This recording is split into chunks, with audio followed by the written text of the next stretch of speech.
The first step towards achieving your dreams is having the right coach. Get the best education with Lokman IAS and make your UPSC dreams come true. Download the app now.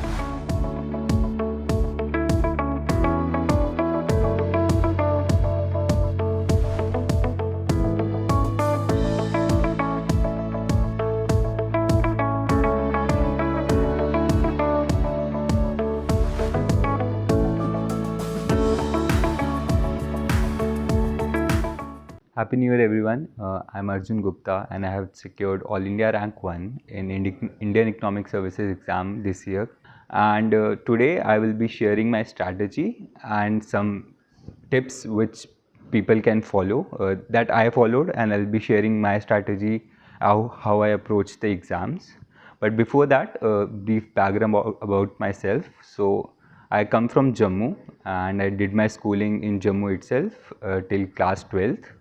After class 12th, I entered IIT Kanpur and did my bachelor's as well as master's. During my days at IIT Kanpur, I had the opportunity to work at RBI, and I also won the National RBI Policy Challenge. So this was my tryst with economics, and during the period at IITK, I got further engaged and interested in economics and decided to pursue this as a career. Graduation and post-graduation, I joined McKinsey as a risk analyst, and I worked there for 1 year, and I left the job in July 2021 to prepare for civil service examination and Indian economic services. तो अब मैं थोड़ा सा about the preparation and how I approach the exam उसके बारे में बात करूँगा. तो फर्स्टली मैं ये कैवियट देना चाहता हूँ कि ये जो स्ट्रैटेजी मैं शेयर कर रहा हूँ ये हर किसी के लिए डिफरेंट हो सकती है, क्योंकि हर पर्सन की पर्सनालिटी डिफरेंट है. तो आप सिर्फ वो पार्ट्स लीजिए जो आपको लगता है कि आपके लिए हेल्पफुल होंगे, सो दैट आप अपनी हिसाब से एक स्ट्रैटेजी बनाएं जो कि कोहेसिव हो और आपकी तरफ से वो कस्टमाइज्ड हो. सो फर्स्टली ये मेरा फर्स्ट अटैम्प्ट था in Indian economic services, and मैंने फर्स्ट अटैम्प्ट में ही इसको क्लियर किया है. तो मुझे सबसे इम्पॉर्टेंट चीज़ जो लगी एग्ज़ाम के लिए वो ये थी कि firstly you have to understand the syllabus. You have to segregate every word written in the syllabus to ensure that you perform well. तो इसके लिए एक और इम्पॉर्टेंट चीज़ ये है कि you have to also understand yourself, because बहुत लोग बोलते हैं कि कोचिंग की ज़रूरत है या नहीं है, या हमें नोट्स डिजिटल बनाने चाहिए या नोटबुक पे बनाने चाहिए. तो ये बहुत पर्सनलाइज चीज़ें हैं जो कि आपको आप खुद के लिए बेटर डिसाइड कर पाओगे. तो इस चीज़ को समझने के लिए आपको टॉपर स्टॉक देखनी चाहिए. मैंने भी काफ़ी टॉपर स्टॉक देखी थी, एंड फिर मैंने सभी का 2-3 टॉपर स्टॉक देख के अपना डिसाइड किया था कि मुझे ये करना है या ये नहीं करना है. तो इसलिए मैं बोलूँगा कि आप लोग 3-4 टॉपर टॉक्स देख के अपना स्ट्रैटेजी खुद डिवाइस करें. इसके अलावा जैसे मुझे लगता था कि मैं एक नोट्स पर्सन हूँ, तो मैंने इलेबोरेट नोट्स बनाए थे हर टॉपिक के जो सिलेबस में था. उसके हिसाब से आप डिसाइड कर सकते हैं आपको डिजिटल नोट्स चाहिए या नोटबुक पे चाहिए, वो अपनी कन्वीनियंस के हिसाब से है. सेकेंडली क्वेश्चन काफ़ी लोग पूछते हैं कोचिंग लेनी चाहिए या नहीं लेनी चाहिए. तो मैंने पर्सनली ब्लिस पॉइंट करके एक इंस्टीट्यूट है दिल्ली में, वहाँ से एक ऑनलाइन कोर्स लिया था. बट मैंने उसको बहुत सेलेक्टिवली देखा था, बिकॉज मेरे पास कॉलेज के कुछ नोट्स थे तो मैंने उनको यूज़ कर लिया था, और कुछ टॉपिक्स जो मैंने कॉलेज में अच्छे से नहीं पढ़े थे वहाँ पे मैंने उनकी हेल्प ली थी, और उनको तब थोड़ी ज़्यादा स्पीड पे लाइक 1.5x 2x पे देखा था, सो दैट मेरा टाइम बच जाए. तो आप कोचिंग के मुझे 2-3 फ़ायदे ये लगते हैं कि पहले तो आपकी थोड़ी प्रिपरेशन स्ट्रीमलाइन रहती है, और जो मैंने देखा है कि पिछले साल के टॉपर्स चाहे वो सिविल सर्विसेज एग्जामिनेशन के हों या IES के हों, तो कभी कभी आपको नॉलेज होता है बट वहाँ पे आपको एक स्ट्रक्चर्ड आंसर लिखना होता है. उसकी प्रैक्टिस के लिए आप कोचिंग ले सकते हो. तो इसके अलावा आई थिंक बुक लिस्ट और रिसोर्सेज जो कि एक बहुत इंपॉर्टेंट पार्ट होता है हर एक एग्ज़ाम का. तो आप बुक लिस्ट तो हर वेबसाइट पे अवेलेबल है, चाहे वो UPSC लाइक जो कोचिंग इंस्टीट्यूट्स हैं उनकी वेबसाइट पे इजीली अवेलेबल हैं, तो मैं उसमें नहीं जाऊँगा. बट मैं 3-4 रिसोर्सेज जो मैंने बहुत एक्सटेंसिवली रेफ़र किए, वो एक थे गौरव अग्रवाल सर जो कि 2012 बैच के टॉपर रहे हैं UPSC सिविल सर्विसेज एग्जामिनेशन में, उनका ब्लॉग काफ़ी अच्छे से पढ़ा था. फिर एक तेजस्वी मैम हैं जो मेरे IIT कानपुर के सीनियर थे, उन्होंने भी इनसाइट्स पे एक ब्लॉग है, बहुत डिटेल्ड उन्होंने बताया कि कौन सा पोर्शन उन्होंने किस बुक से रेफ़र किया, specially for paper 2 which is economy part. तो आप उसको रेफ़र कर सकते हैं. इसके अलावा कुमार अनुराग सर हैं और अभिमन्यु सर हैं, इन्होंने भी काफ़ी अच्छे से अपनी वेबसाइट पे दिया हुआ है, तो आप उसके थ्रू जा सकते हैं एक बार टू गेट एन आइडिया कि कौन से टॉपिक्स के लिए कौन सी बुक्स इंपॉर्टेंट है। बट एक और इम्पॉर्टेंट चीज़ जो मेरे को लगा कि ज़रूरी है वो ये थी कि आप सिर्फ बुक्स को अपना मतलब बुक्स पढ़ना इंपॉर्टेंट है, बट ये नहीं कि आप बुक्स को ख़त्म करना एक टारगेट बनाएं। Your approach should be to understand the concept. तो वो चाहे आपको यूट्यूब वीडियो पे मिल रहा है, चाहे बुक्स पे मिल रहा है, या किसी आर्टिकल में मिल रहा है, आप कहीं से भी उसको रेफ़र करो। और you should aim at complete understanding the concept and not completing the book, otherwise आपको काफ़ी टाइम लग जाएगा। इसके अलावा one of the most important parts of the preparation मुझे जो लगा वो प्रीवियस ईयर क्वेश्चंस हैं। तो आप पिछले 5-6 साल के previous year question both Indian economic services और यूपीएससी के जो ऑप्शनल सब्जेक्ट्स इकोनॉमिक्स के दोनों पेपर्स हैं उनके क्वेश्चंस को कोलेक्ट कीजिए। ब्लिस पॉइंट ने इसको काफ़ी अच्छे से टॉपिक वाइज सेग्रीगेट किया हुआ है, तो आप उनके कोर्स मटेरियल में भी को भी यूज़ कर सकते हैं। तो आप जब एक बार PYQs को कोलेक्ट कर लेते हैं तो उसके हिसाब से इससे आपको 4 फ़ायदे होंगे। एक तो पहले आपको टॉपिक्स पता चल जाएंगी जो फ्रिक्वेंटली पूछ रहे हैं, तो इससे आप उन टॉपिक्स पे ज़्यादा अच्छे से फोकस कर सकते हो जो बार बार एग्ज़ाम में आ रहे हैं, तो आपका स्कोर काफ़ी हाई हो जाएगा। और सेकंड चीज़ आप मुझे ये लगती है PYQs का फ़ायदा कि आपको एक तैयारी जो है वो स्ट्रीमलाइन रहती है। ऐसे बहुत सारे टॉपिक्स हैं, हर टॉपिक को कवर करना चाहोगे तो वो शायद पॉसिबल ना हो एक 1.5 साल की तैयारी में, तो इसलिए आपको इसमें थोड़ा स्ट्रीमलाइनिंग हो जाता है। और तीसरी चीज़ जो कि बहुत इंपॉर्टेंट है, ये आपको कॉन्फिडेंस देगा कि आपने प्रीवियस ईयर क्वेश्चंस किए हैं, तो उसी बेसिस पे या उसकी थोड़ी मॉडिफिकेशन आएगी जिसके हिसाब से आप अपने आप को एग्ज़ाम टाइम में अपनी इनोवेट कर सकते हैं और आपको कॉन्फिडेंस रहेगा कि आपने प्रीवियस ईयर क्वेश्चंस किए और बहुत बार रिपीट हो जाते हैं, तो उसका फ़ायदा मिल जाता है।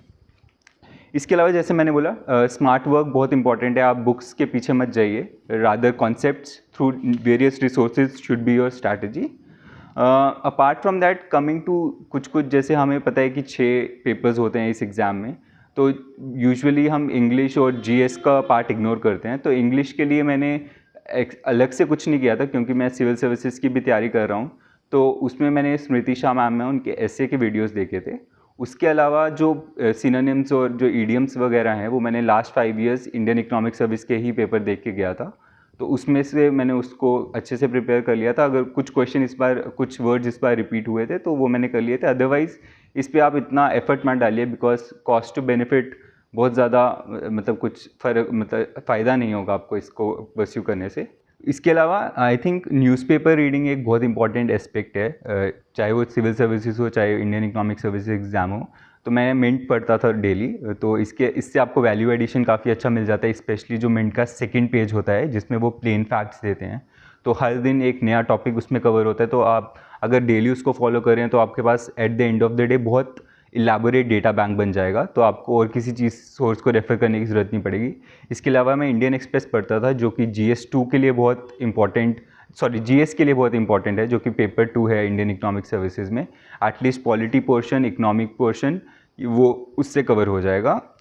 Apart from that for history या जोग्राफी पार्ट, क्योंकि मैं सिविल सर्विसेज की तैयारी कर रहा था, तो आई थिंक विजन का मटेरियल भी आप रेफ़र कर सकते हो, तो उससे आपका मोस्ट ऑफ द क्वेश्चंस जो हैं वो निकल जाएंगे। और प्रीवियस ईयर क्वेश्चन अगेन इसमें भी इंपॉर्टेंट हैं टू अंडरस्टैंड द ट्रेंड। तब next important aspect of examination जो है वो है answer writing. And answer writing कभी कभी ट्रिकी इसलिए हो जाता है क्योंकि जैसे मैं भी IIT कानपुर से था, वहाँ पे मैथमेटिकल एस्पेक्ट पे थोड़ा ज़्यादा फोकस होता है एंड राइटिंग थियोरेटिकल आंसर्स, जो कि एक इंडियन इकोनॉमिक सर्विसेज या सिविल सर्विस एग्जामिनेशन की एक डिमांड है।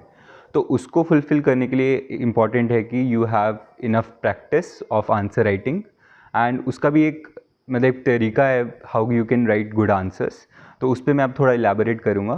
तो पहली चीज़ जो आती है कि when we should start answer writing, तो मैंने ये किया था कि जब भी मैं कोई टॉपिक कंप्लीट करता था, फॉर एग्जांपल माइक्रो इकोनॉमिक्स का मार्केट स्ट्रक्चर टॉपिक है, तो मैं जैसे मैंने पहले बोला कि प्रीवियस ईयर क्वेश्चंस तो मेरे पास रहते थे उस टॉपिक से रिलेटेड, तो मैं फिर इन क्वेश्चंस को एक मतलब बुकलेट ले लेता था उसी साइज़ की जिस साइज़ के UPSC आंसर बुकलेट होता है, एंड उस पर प्रैक्टिस करता था विथ इलेबोरेट मतलब 3 डिस्टिंक्ट पार्ट्स में, like introduction, the body part and the conclusion part. तो आप कोई भी जैसे कोई टॉपिक कंप्लीट करते हैं उसके PYQs उठा सकते हैं एंड उसको प्रैक्टिस करना स्टार्ट कर सकते हो। अपार्ट फ्रॉम मतलब उसके अलावा जब आपके PYQs ख़त्म हो जाते हैं तो आप कुछ और टेस्ट सीरीज़ जैसे मैंने ब्लिस पॉइंट की लगाई थी, और मेरे ख्याल से एक टेस्ट सीरीज़ जो कि 12 टेस्ट की होती है ब्लिसमेंट में, वो इनफ थी मेरे लिए टू गेट कॉन्फिडेंस बूस्टर। तो आप ऐसे अप्रोच कर सकते हो। And when to start, as I said, after completing each topic you can pick up the questions और उनको प्रैक्टिस करना स्टार्ट कर सकते हो। Now how to write a good answer, as I mentioned कि 3 पार्ट्स होने चाहिए, introduction, body and conclusion. Now मतलब बहुत बार ऐसे क्वेश्चंस आते हैं कि जहाँ पे हम सोचने लगते हैं कि इंट्रो क्या होगा, फिर कंक्लूजन क्या होगा, तो इससे काफ़ी टाइम वेस्ट हो जाता है। तो it's important that you have readymade conclusions and introductions for some of the standard questions, कि सोलो मॉडल आ गया या रोमर मॉडल आ गया, तो इन क्वेश्चंस के लिए आप स्टैंडर्ड इंट्रोडक्शन और कंक्लूजन बना सकते हो। उसके अलावा आप किसी क्वेश्चन में अगर ग्राफ एक पार्ट है उस आंसर का, और अगर आप ग्राफ्स ड्रॉ नहीं कर रहे हैं एग्जाम में, तो डेफिनेटली आपके बहुत एक significant amount of marks definitely cut होंगे। तो आप इंश्योर कीजिए कि अगर किसी भी क्वेश्चन में ग्राफ मतलब उस क्वेश्चन का पार्ट है, तो वो ग्राफ वहाँ पे होना चाहिए। यूजुअली क्वेश्चन में, कुछ क्वेश्चन में 2 या 3 ग्राफ्स भी होते हैं, तो आपको ग्राफ्स जितने ज़्यादा आप ड्रॉ करेंगे उतना अच्छा आंसर आपका इलेबोरेशन होगा। फॉर एग्जांपल मैं एक एग्जांपल लेता हूँ कि देयर वाज अ क्वेश्चन कि what is the golden rule level of capital in Solow model, and ये जैसे 15 मार्कर क्वेश्चन है। तो इसके लिए अगर कोई यूजुअल अगर हम पढ़ते हैं तो बहुत मैक्सिमम 1.5 पेज में इस आंसर को ख़त्म कर सकते हैं। तो आप इस क्वेश्चन में एक इंट्रोडक्शन आप ऐसे स्टार्ट कर सकते हैं, what is the Solow model, उसकी इंपॉर्टेंट एजम्पशन। सो एजम्पशन हर एक जहाँ पे इंपॉर्टेंट है वो आपको मेंशन करनी पड़ेंगी। फॉर एग्जांपल सोलो में diminishing returns to scales is an important assumption, या flexibility of capital and labour is an important assumption. तो ये 2 एजम्पशंस आप डेफिनेटली मेंशन कीजिए। इसके अलावा आप इस क्वेश्चन में ये आंसर कर सकते हैं कि what is golden rule level of capital, which is the capital at which the consumption maximises and the welfare increases. So आपको ये कीवर्ड्स मेंशन आप करोगे तो आपका आंसर अपने आप इलेबोरेटेड हो जाएगा और सेल्फ सफिशिएंट हो जाएगा, तो मार्क्स अपने आप टीचर आपको वहाँ पे देगा। और इसके अलावा इस क्वेश्चन में आप ग्राफ्स यूज़ कर सकते हो। एंड अगर ये क्वेश्चन 15 मार्कर में आता है तो आपको यू शुड से कि अगर कैपिटल स्टॉक गोल्डन लेवल से ज़्यादा होगा तो वो कैसे एडजस्ट होगा, अगर कम होगा तो वो कैसे एडजस्ट होगा, एंड उसके corresponding graphs. And finally conclusion में आपको you should give a ending statement कि what is the significance of Solow model, या कभी कभी कंक्लूजन शायद रिक्वायर्ड नहीं होता अगर वो डायरेक्ट क्वेश्चन पूछा हो, तो वो आपको एडजस्ट करना पड़ेगा। बट स्टैंडर्ड क्वेश्चंस में you can have a standard conclusion जो आप पहले से प्रिपेयर करके जा सकते हो। Coming to the evaluation part, क्योंकि कुछ लोग दिल्ली में जाके तैयारी नहीं करते, मैंने भी नहीं की थी, तो आई वुड से कि बहुत सारे ऑनलाइन पोर्टल्स हैं। फॉर एग्जांपल ब्लिसपॉइंट जो था, वहाँ पे मैं ऑनलाइन मतलब घर पे लिख के टाइम बाउंड मैनर में उसको ऑनलाइन अपलोड कर देता, and they were kind enough to reply back with a corrected answer sheet in a week or so. तो आप वो प्लेटफॉर्म्स यूज़ कर सकते हैं। आई थिंक इकोहॉलिक्स ऑल्सो एक प्लेटफॉर्म है जो मैंने एक्सप्लोर किया था, बट मैं ब्लिसपॉइंट के साथ गया था। एंड इसके अलावा मतलब आपको ज़रूरत नहीं है वहाँ डेली जाके ये सब टेस्ट सीरीज़ देने की, द रिसोर्सेज आर सफिशिएंट। आपको बस मोबाइल पे फ़ोटो खींच के वहाँ पे अपलोड कर देना एंड वो रिवर्ट बैक कर सकते हैं। एंड इनफैक्ट आप मेंटर्स के साथ ऑनलाइन मतलब फ़ोन पे डिस्कशन कर सकते हैं अगर आपको किसी क्वेश्चन में डिफ़िकल्टी आ रही है, and how to structure your answer. तो आप इसको इम्पॉर्टेंट चीज़ें, और इसके अलावा आई थिंक कुछ इंपॉर्टेंट चीज़ें जो मैं बताना चाहूँगा in answer writing. It is important to address the demand of the question. ये नहीं है कि आपने कुछ टॉपिक पढ़ा है तो आप अपना आंसर लिख के आ रहे हो। You have to address the demand of the question, तभी आपको जो इंपॉर्टेंट मार्क्स हैं या सफिशिएंट मार्क्स हैं तभी मिलेंगे। सेकंड, आई थिंक अगर कोई मैथमेटिकल इक्वेशन है उस मॉडल की या उस क्वेश्चन में, तो वो मेंशन करना इंपॉर्टेंट है to increase your marks. Graphs I have already mentioned, वो तो इंपॉर्टेंट एस्पेक्ट है। अगर आप ग्राफ्स नहीं ड्रॉ कर रहे हैं तो डेफिनेटली मार्क्स डिडक्ट होंगे। एंड आई थिंक आप रेगुलरली प्रैक्टिस कीजिए। आई थिंक ये डेवलप होता है over time, how to write a coherent answer. और बार बार जो आंसर्स जिसमें आपको कम मार्क्स मिल रहे हैं मॉक टेस्ट सीरीज़ में, उनको एक बार फिर से देखिए, मॉडल आंसर्स देखिए और उसको इम्प्रूव कीजिए। इससे आपका नोट्स मेकिंग भी मतलब वैल्यू एडिशन होता रहेगा और आपके नोट्स बहुत इलेबोरेटेड और मतलब एक अच्छा कोहेरेंट आंसर्स आप लिख पाएंगे अगर आपके पास ये प्रैक्टिस होगी पहले से। इसके अलावा लास्टली रिवीजन पार्ट, क्योंकि 3 दिन में 6 एग्ज़ाम देने हैं, तो आपके पास बहुत सक्सेंट नोट्स होने चाहिए to revise at the last moment. तो मैंने आखिरी के दिनों में एक बहुत छोटे छोटे नोट्स बना लिए थे, जो कि मुझे लगता था मेरे टॉपिक्स वीक हैं और जिसमें रिवीजन की ज़रूरत है।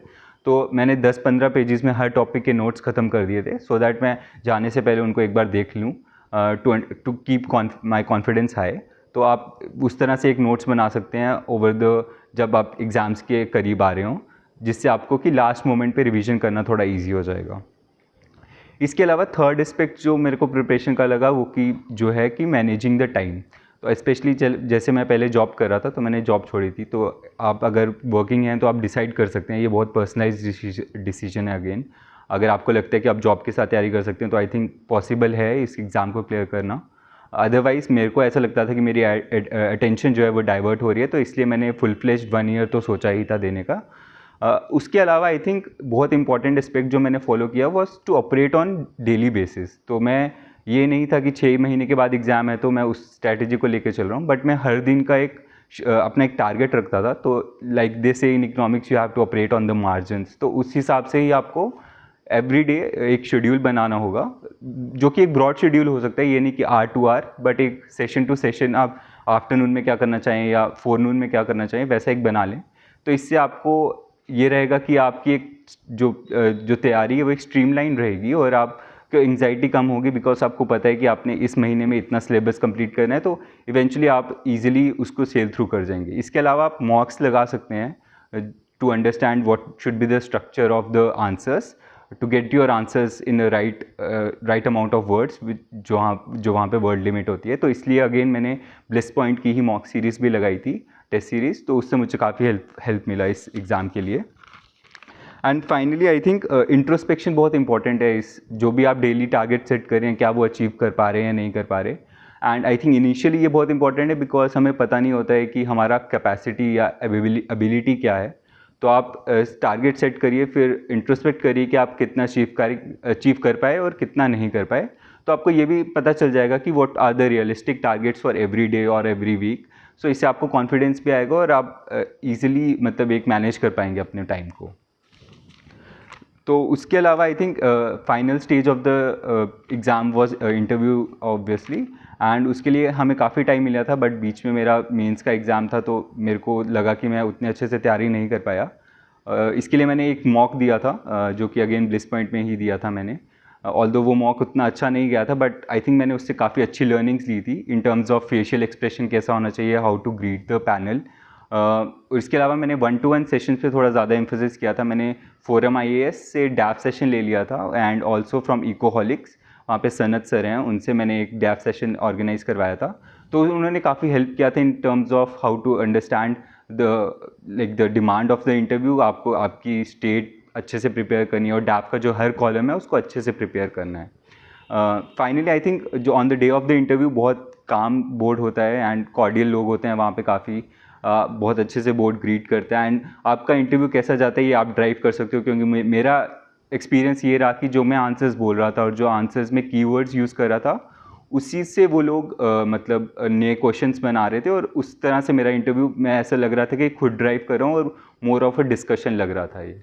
तो इंटरव्यू के लिए आप डैफ को अच्छे से प्रिपेयर कीजिए और थोड़ा काम होके चाहिए। May be meditation can also help. मैं मेडिटेशन भी करता था और लोग रिकमेंड करते हैं कि मेंस और इंटरव्यू के बीच में जो टाइम होता है उसमें आप मेडिटेशन कीजिए, सो दैट आपका दिमाग थोड़ा काम रहे और आप अच्छे से परफॉर्म कर सकते हैं उसके बाद इंटरव्यू में।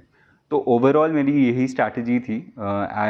इन the end I would also like to thank Daily Knowledge Track for giving this opportunity to interact with you all. I hope कुछ लोगों को इससे हेल्प मिलेगा and I would be grateful, मतलब अगर कुछ लोग के लिए ये हेल्पफुल हुआ हो तो। Thank you so much.